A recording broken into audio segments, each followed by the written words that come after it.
morning guys. For today's video, magte-terminate tayo ng 3-phase 400 volts para sa blast chiller.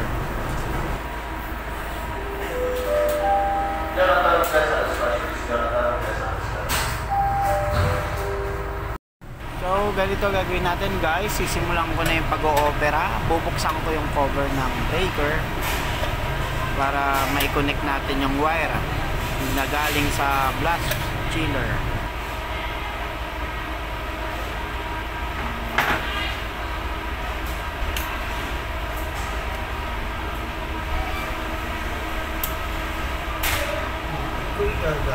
Okay, buksan na natin yung cover. So nakita ako 5 wire. Ang mga wire is line 1, line 2, line 3, neutral, pati ground.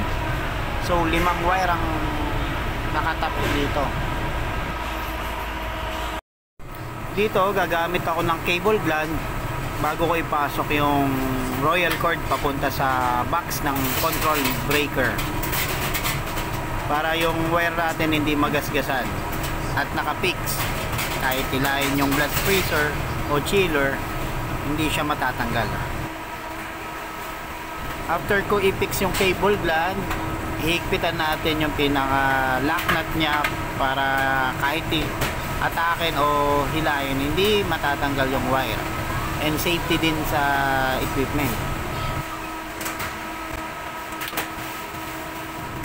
Guys, before pala kayo mag-start mag-terminate ng breaker, una nyong gagawin is double check nyo yung power.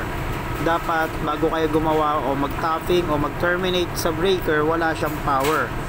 Naka-disconnect yung pinaka main breaker nya para safety kayo, lalo na 400 volts yung hahawakan natin.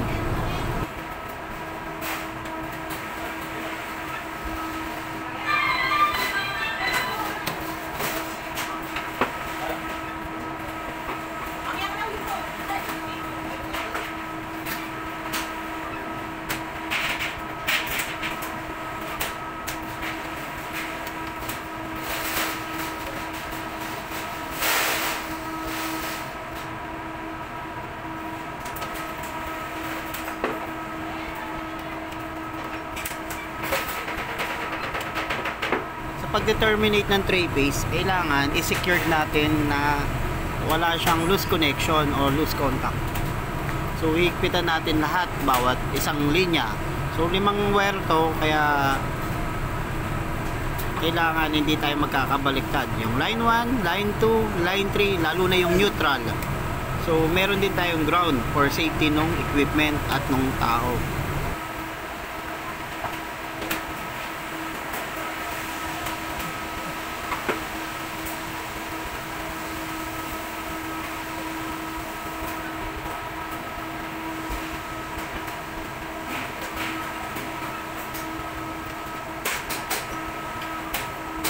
Guys, please subscribe and follow and like my YouTube channel, Jeffrey Lagrata Vlog. Salamat sa inyong lahat sa pagsuporta.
Natapos ko na yung tapping ng 5 wire. So ang gagawin ko is double check, lalo na yung neutral. Hindi ko pwedeng ibaliktad sa line 1, line 2 pati line 3, dahil yung line 1 line 2, line 3 is 400 volts. Yung line 1 neutral, 230 volts. Siya yung magiging supply para sa control ng blast freezer. Kakabit ko na yung cover ng breaker. Okay, double check ulit para makita ko is nakapix lahat. So after natin ikabit tong cover, subject for testing ng equipment.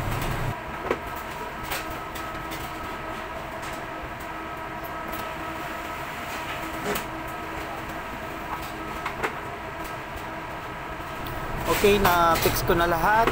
So, alright, testing na natin. Iwan natin yung breaker at testing natin yung equipment. Ang pagte-testing nito equipment, pag inon mo, may delay siya ng 3 minutes. So, hintay tayo pagka-on.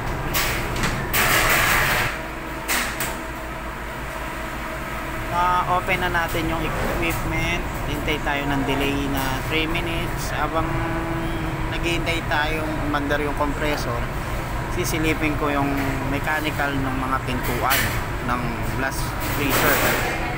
2-door to, kaya ang problema nung nakaraan, nasira yung mechanical. So double check, i-close na natin tong takip ng breaker habang hinihintay natin umandar ang equipment.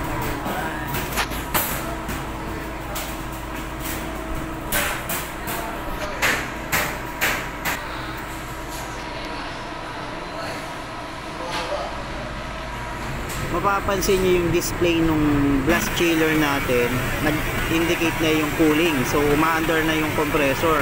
Kailangan buksan ko muna yung exhaust fan para sa ambient room temperature ng area. So ipuin ko yung compressor kung gumagana, check din ang suction and discharge line. Habang chine-check ko, obserbahan ko ito mga 30 minutes para siguro ma-reach niya yung set point na negative 15 centigrade.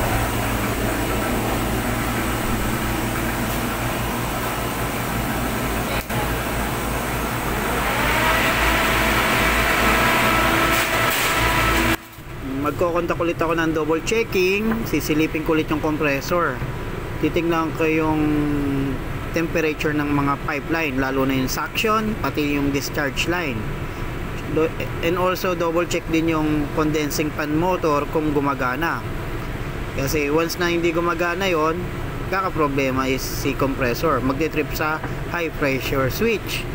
So mas magandang pulido yung ginagawa natin. So after na ito, titignan ko yung evaporator fan motor kung gumagana.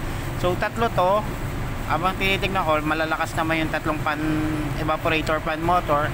Obserbahan ko to ng mga 30 minutes, then babalikan ko kung ang unit is na-reach yung set point.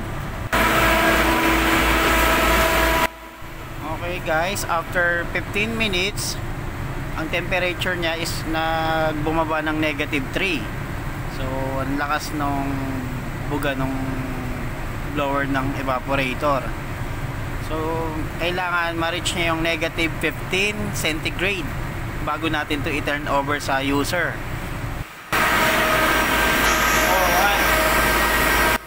Sinukatan ko pala ang amperahe nito, kaso pinicturean ko na lang. Ang amperahe is 2.9, tapos yung room temperature is negative 15, pati yung display temperature is negative 14.